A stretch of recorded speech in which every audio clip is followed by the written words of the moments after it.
Today, we're just talking U.S. soccer, and this is something I've wanted to do for a while and dedicate actually a very long Frank look at, and there may even be more Frank look ats dedicated to soccer, maybe a lot going forward because this is actually a passion of mine. Um, Kind of how the Frank look ats work is I kind of just talk about what I've been doing throughout the day, and I don't care if people watch it or not. It's kind of been something to help me just get through this interesting point of my life. But now we're on to something that I'm very interested in. That is U.S. soccer.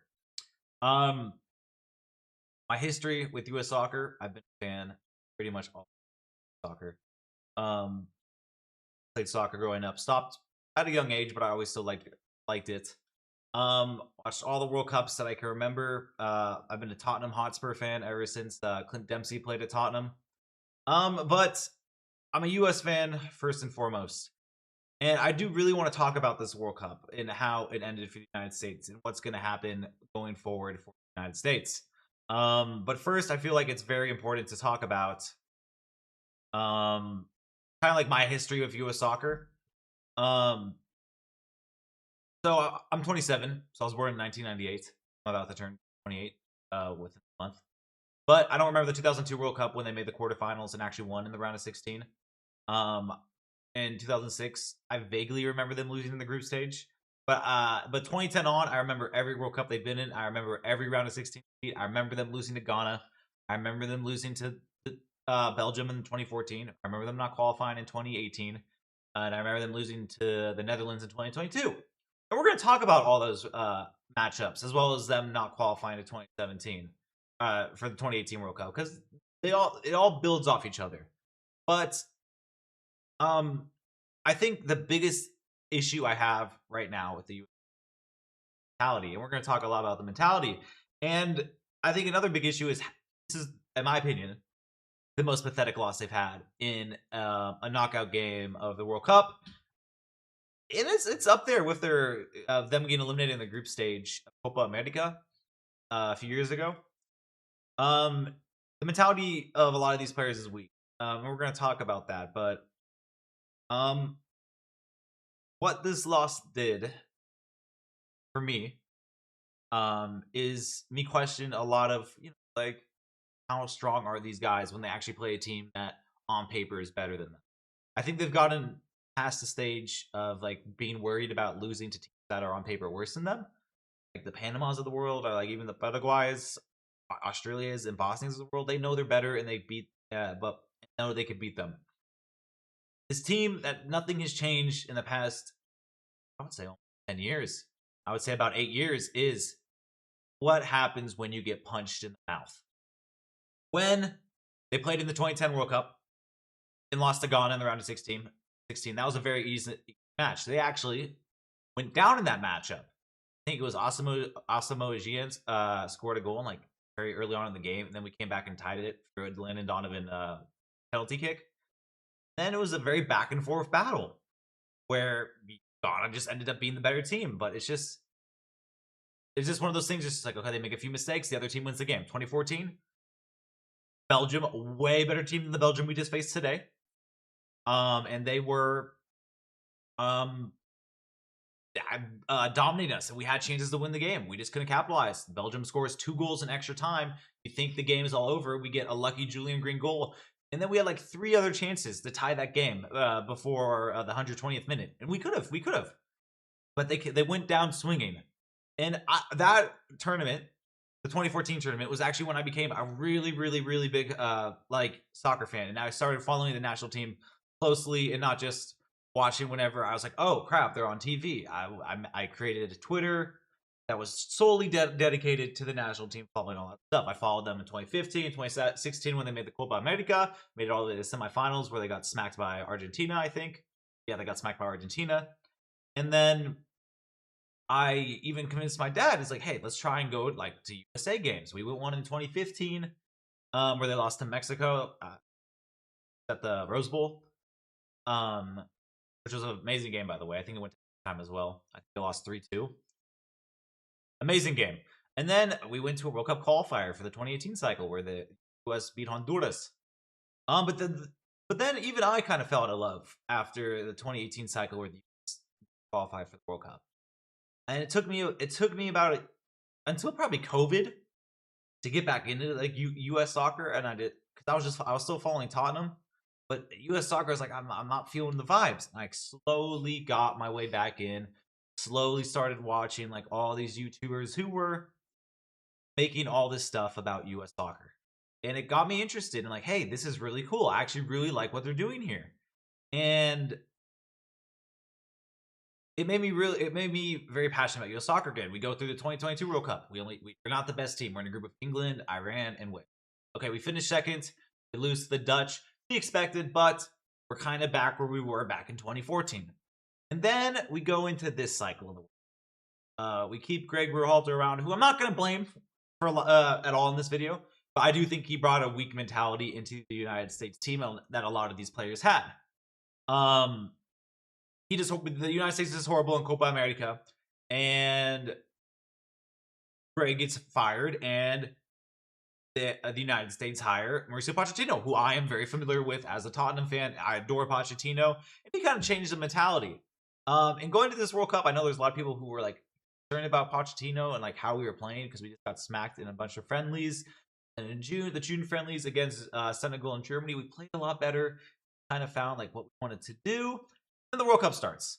And on paper, we play like better than Paraguay. We dominate Paraguay, and we beat Australia as well. And then the Turkey game, kind of whatever game. We're already through. They're already eliminated. Who cares? The Bosnia game. You probably have a lot of new people. It's a knockout game or tuning in United States game. And this is one of those things that like good thing. And I will never say it's a bad thing, but you get a lot of people who don't know a lot about soccer, but it's a chance to learn. But then Balogun gets the red card, and we find out yesterday, the day before the USA-Belgium game, okay, FIFA's overturned the red card. Not overturned, suspended the suspension of the red card till after the World Cup. This you never see this before. And this is me as like a soccer fan. I'm like, oh, this isn't good. I was like, I guarantee like it's all political now. And like I kind of had to talk to my brother about it, just be like, hey, it's just like kind of just gotta move on about it and just okay with the situation at hand. Where some things are gonna go like some things are gonna go away. It's a corrupt organization. You kind of just gotta deal with it. And then I was like, you know what? Yeah, I'm gonna support the US. Balogun's gonna play. Whatever. But I see a lot of people who are just like, and the thing that gets me is not that like not that like these new American casual fans are trying to, learn the game and be involved in the game. And I think there's a lot wrong with FIFA's process as well. And a lot of Americans made a good point. Is like, how is there not a review process for red cards? And I think that's very important. Like, there's not a review process for red cards. When I really think there should be a review process for red cards. And Trump had talked to Infantino about it, and it's all whatever. We play Belgium, we lose against Belgium, and I actually think I saw some stuff about Balogun. Oh, it's a good thing he did. Like he respected the decision and show up. I thought Balogun was actually one of our best players. He was trying to make stuff happen. Him, Tillman. Actually, I'm gonna talk about all the players for the entirety of the World Cup in a quick. This is gonna be a long video, and I'm gonna talk. There's gonna be more I'm gonna talk about at the end, but it got a lot of people involved in the sport who maybe haven't been a soccer fan. Have called soccer a pussy sport, or a gay sport, or just a European sport. It's really one of the best sports ever. Like, look at the England game. Look at the England-Mexico game the other day. Look at the Cape Verde-Argentina game. It's an amazing sport where if amazing things could happen in the sport. And I think a lot of people were excited for this USA game. My ex Twitter feed was so full of people who I've never seen before. It was just the recommended stuff. Talking about the game for good or for worse. How about this game today? And I feel like because of how this game went, a lot of people are no longer going to be interested in the game of soccer for a few years. And maybe by the time the 2030 World Cup rolls around, they'll be like, I saw the 2026 World Cup. I'm not interested. I'm not interested in the World Cup.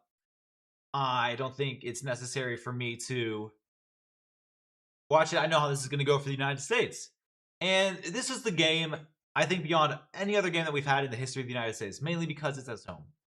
Even the quarterfinal game against Germany that the United States lost, I don't know what time it started at, but it was probably really early in the morning, like a 3 a.m. start time.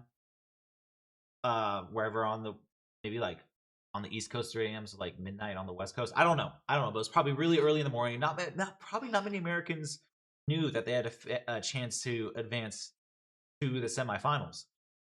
And me growing up is just like the first like big soccer memory I have that involved the United States was the Lennon Donovan goal against Algeria, where I think like where I remember I didn't get to watch that game in the morning, but I remember watching Sports Center and it was like mainstream U.S. like soccer news. Like never get that. Like you always get the World Cup stuff, but they spent like over an hour talking about it, and then like another 40 minutes talking about who they would face, because I think we found out the group who play would be like would finish that day, or maybe I just finished. Like we're playing Ghana or Germany. Like I can't remember which, but I remember hearing like, oh, we're playing Ghana or Germany. I remember spent so much time talking about it, and then 2014 World Cup happens, and I think very successful in like improving like the state of U.S. soccer. Finished second in a tough group of Germany, Portugal, and Ghana, and they fought valiantly against Belgium, and like people are like the U.S. soccer stock is on the rise, and it's becoming more and more popular. And even in Copa America in 2016, well, they lose the semifinal to Argentina. About that. Then the 2018 World Cup qualifiers kind of like it. United States soccer loses a lot of that stuff, and it's in the mainstream media for the wrong reason. And now, 8 years down the line, 2026, we had a chance to do something good at the World Cup stage again, and we don't do it. We really just we don't do it. Like we score the most goals we've ever scored in the World Cup. We win the most games we ever win in a World Cup. We win a knockout game, but the round of 32 has never existed before. At the end of the day, we end at the same stage from where we've ended so many prior World Cups. And the biggest difference for me is not the fact that we lost. It's the fact that the mentality of getting punched in the mouth is no different than it was 8 years ago. Which is sad, because the team that made the quarterfinals of 2002 wanted all the smoke against Mexico in the round of 16 and went toe-to-toe against Germany in the quarterfinals and didn't back down. The team in 2010 went toe-to-toe against Ghana and back it down. The team in 2014 toe-to-toe against Belgium and didn't back down and could have came back from 2-0 in that game. And then in 2020, but then after that, I feel like the mentality has changed. Where if we get punched in the mouth, we're like, oh shit, we aren't that good. We can't do this. Instead of trying to come back and say, yes, we can. We are the United fucking States of America. We are never going to back down. We're never going to give up, all that stupid stuff.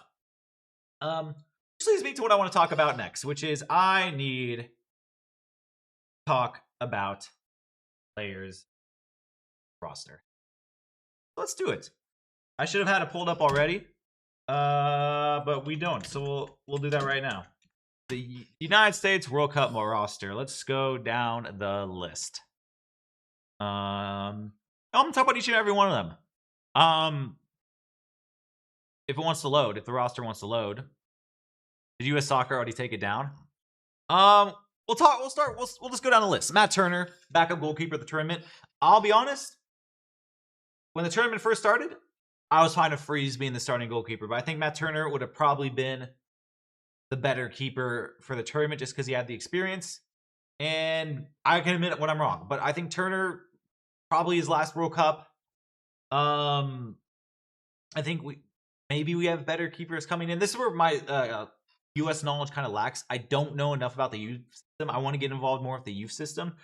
So yeah. I want to get more involved with that. Serginho Dest. Horrid. I think horrid. He did fine in the first few games. Horrid games against Bosnia and Belgium, where I think he is too attack focused and it's definitely at fault for the first goal today against Belgium. One of many people at fault for it. He may be also on. Maybe he's not on the way out. 25 right now. He's 25 right now. He's going to turn 26. They have one more cycle in him, but I don't know. Chris Richards, I think, he's got to be our defender going forward. He is our best player on the defensive side. He's a dog.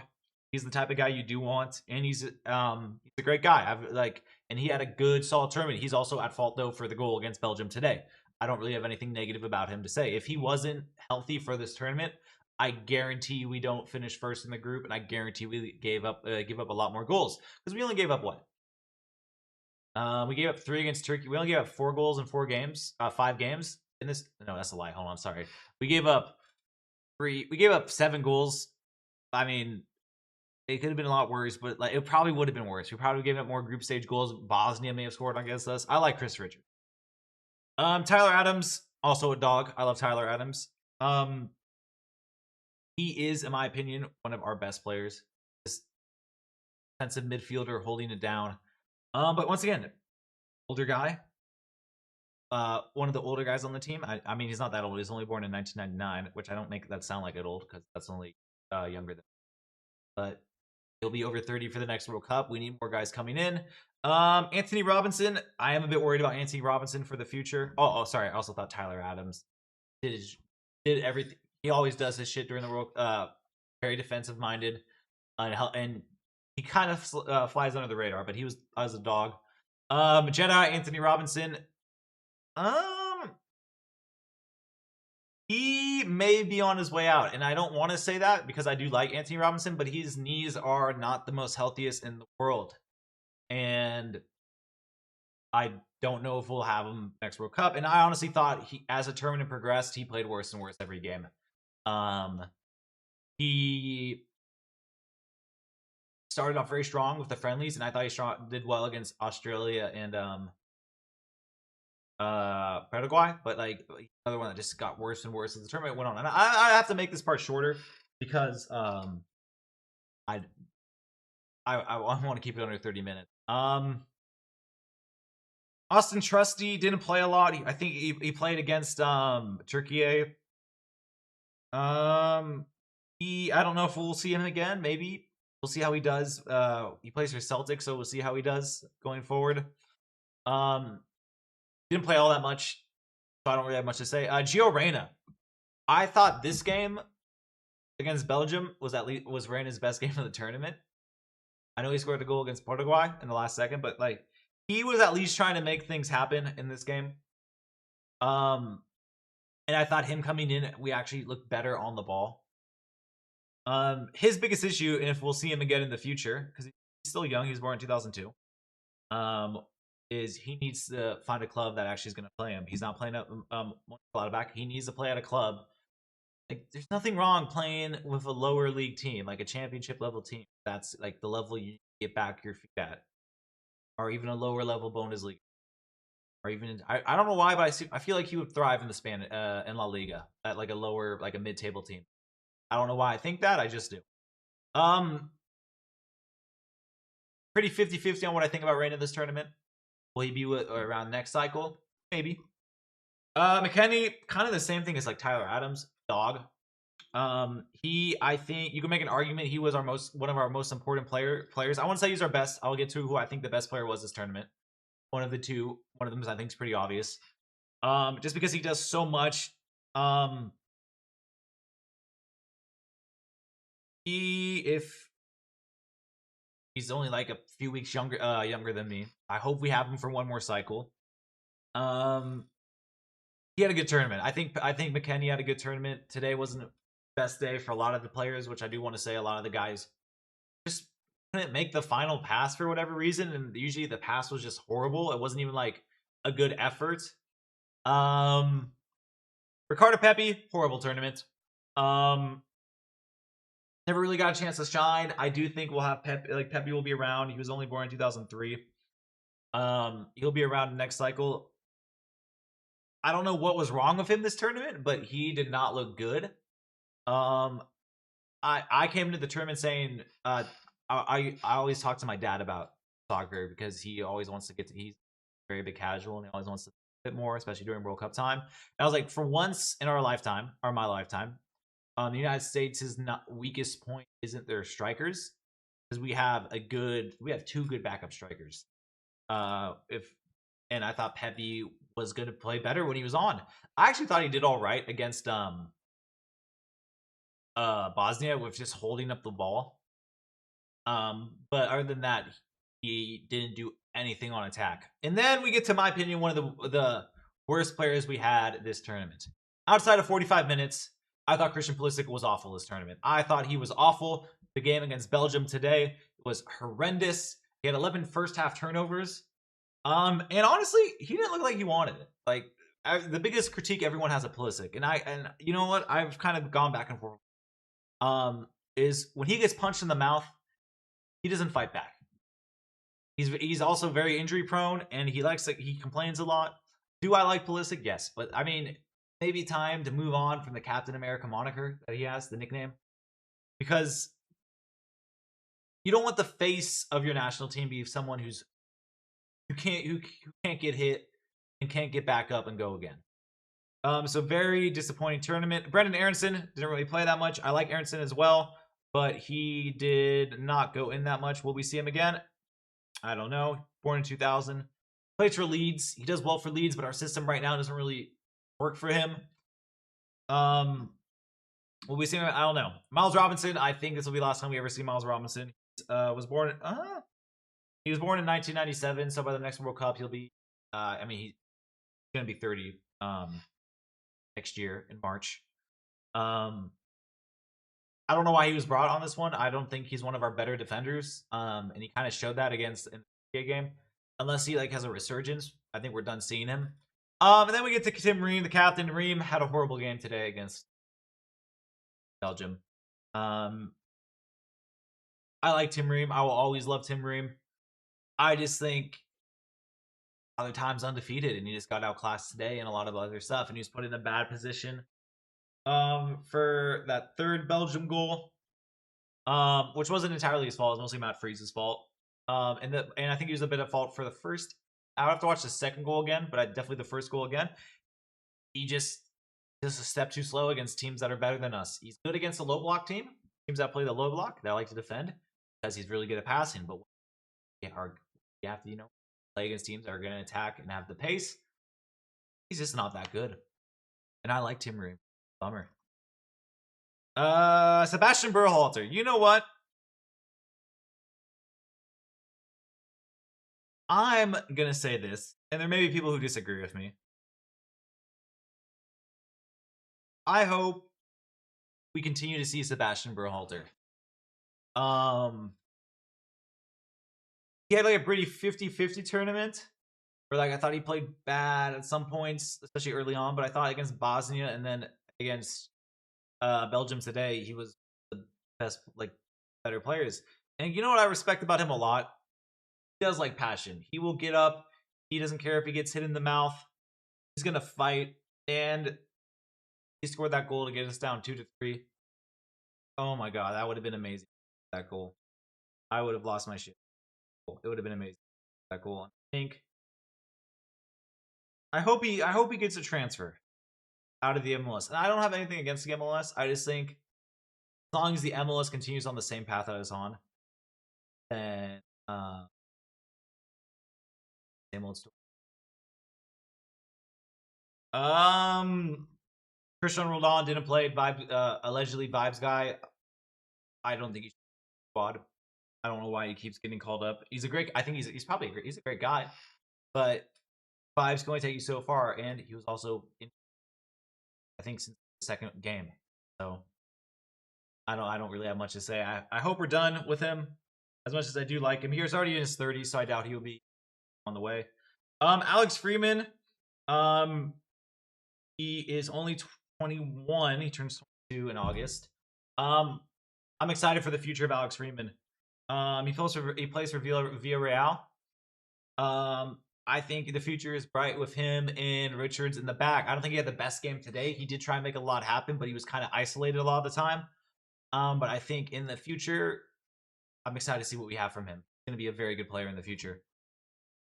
Malik Tillman, in my opinion, one of the two players that this one of the two players that this is their first World Cup that you can be really proud of. He did so well and gave everything for this team and was trying to make anything happen. He scored 2 goals from free kicks this tournament. I can't remember the last time I've seen Americans score goals from the free kicks. Actually, I do. I was at the game Josie Altidore scored one at Levi's, but in a World Cup, it was since 1994, and he scored 2. So Malik Tillman, he's 22. No, he's 24. Excuse me. I hope we get at least 2 more World Cups out of Malik. And he's playing. Plays for Bayer Leverkusen. He's playing well. Max Arston, don't really have much to say. He didn't really play that much. Haji Wright, I wish played more. I wish Haji Wright played a lot more. He just was overlooked. Pochettino liked Pepe a lot more. I think Haji Wright's a great player. I think I would have put him in before Pepe against Belgium today, but whatever. It is what it is. I'm not gonna say Pochettino got it wrong, but I felt like Haji Wright should have played more. And here's now next on the list is a player that had wait, sorry, I skipped 20. Florin Balogun, probably the most talked about USA player in the past 8 hours. Amazing tournament. I imagine he's not gonna play for Monaco next year. I imagine he's gonna get a big transfer move, or if he does play for Monaco, he's gonna look great regardless where he goes. I'm excited he chose the US. I'm happy he chose the US. And at the end of the day, he got Donald Trump to argue for a birthright citizenship guy. He was him and Tillman were our best players at this tournament, and gotta be excited for the attacking going forward for future United States. So yeah. Now we move on to a player that I think had a horrendous tournament for how limited he played. Timothy Weah, horrid tournament. I don't know what his position. Like, some people say he's a wing back. Some people say he's a winger. Some people just say he's like a back, like a right back, a full back. I don't know what's going on, but he looked horrible against Turkey and did not play very well. He plays for Marseille. I heard rumors that he'd make it a transfer, but I don't know. He had a horrid tournament, and we got to see what's going on with him. He's 26, so he's probably got one more World Cup in him. Be 30 for the next one. I was hoping for more from him. He didn't play well. He did not meet my expectations. But we move on. Mark McKenzie, kind of another, didn't really play. I think this is probably the last we'll see of Mark McKenzie. Once again, I'm not against MLS players. I actually like Mark McKenzie. I felt like we brought too many defensive minded players, center backs, whatever. And I felt like he wasn't the right guy. Him and Robinson were like the big And I was kind of fine with McKenzie. I was fine with McKenzie, but then I saw the like Robinson. It was just like, it didn't make sense to me. One of those things like, why are we bringing all these defensive minded people? Joe Scally. I think Joe Scally is a great player. However, for how in the system we run right now, which I don't know if it'll change, it doesn't really work for him because he is just straight up. I think he's left back. He's not really much of a wing back. He kind of back and defend. Plays really well for Mönchengladbach, but he's not. He didn't work in Poch's system. But I think he's a good person going forward, and I bet if we keep Pochettino, which I personally don't think we will. I'll talk about that in a quick minute. Joe Scally will probably play a bit more in the future. Matt Freese. Going into this tournament, I thought Matt Freese was the goalkeeper that we should start. But as the tournament progressed, and even before the Belgium game, I was regretting thinking about that. Once again, like the player, just I don't think we have a good talent of goalkeepers right now, and I honestly think the future generation of goalkeepers is better. Maybe they just need to be bald. And this is where my lack of youth knowledge isn't there, which I want it to be better because I remember hearing that we have good keepers coming through, but It wasn't there. We lost. And I think he's one of the reasons we lost. He's the main reason we lost any momentum in the second half. We had all the momentum at the start of the second half, down 1-2, and then he makes a very big, silly mistake that cost us the game. Really much. I'm not saying we would have won, but we'd have had better chances to come back. And it's silly, it's stupid, and I don't know if we'll see Matt Freeze for the United States again. Maybe as like a second or third choice keeper. I don't know. I don't know much about Chris Brady. He didn't really play. He didn't play in this World Cup. He's just the third choice keeper. And Alejandro Zendejas. Part of me thought we shouldn't have brought him. I don't like. Once again, he didn't really play in this World Cup. People maybe said we should have brought Diego Luna instead. So is this one of those other ones where it's like we brought him? He's older than me. He's 28. Not that much older than me, but it's just one of those things where it's just like, will we see him again? I don't know. So this leads me to what now for the future generations of the United States. First off, will Pochettino return or not return? I'm all for a new cycle of a new man. I think he did what he needed to do for the United States. And remember, I'm someone who really loves Pochettino. I adore Pochettino to no end.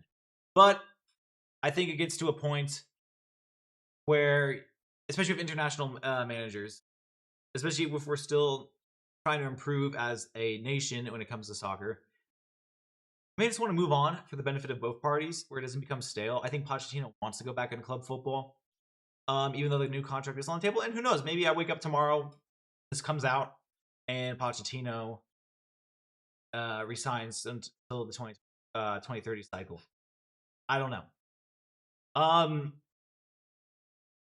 As for a lot of these players, I don't know when Nations League is, but I do think we have up next time. I think a lot of these guys have played their last like meaningful games for the United States, and I wouldn't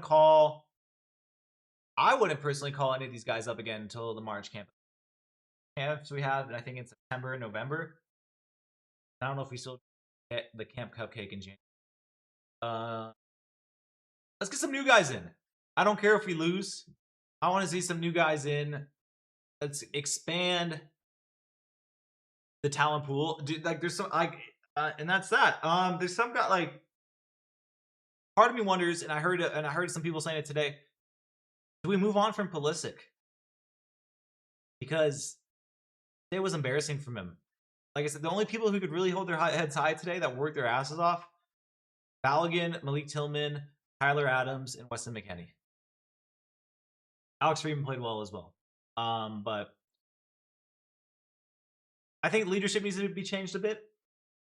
And I don't know if Pulisic is part of the future. I hope he is, and I hope he sorts his injuries out and it's kind of like the negative attitude when he gets punched in the mouth. But I don't know. But this video is going to be on the Frank Look At, as well as new channel that's going to be all soccer related. That I'll try and upload when I can, because I don't know how long I want to continue Frank Look Ats for. But I can just upload to this channel whenever I want live streams. So I will be creating that channel now.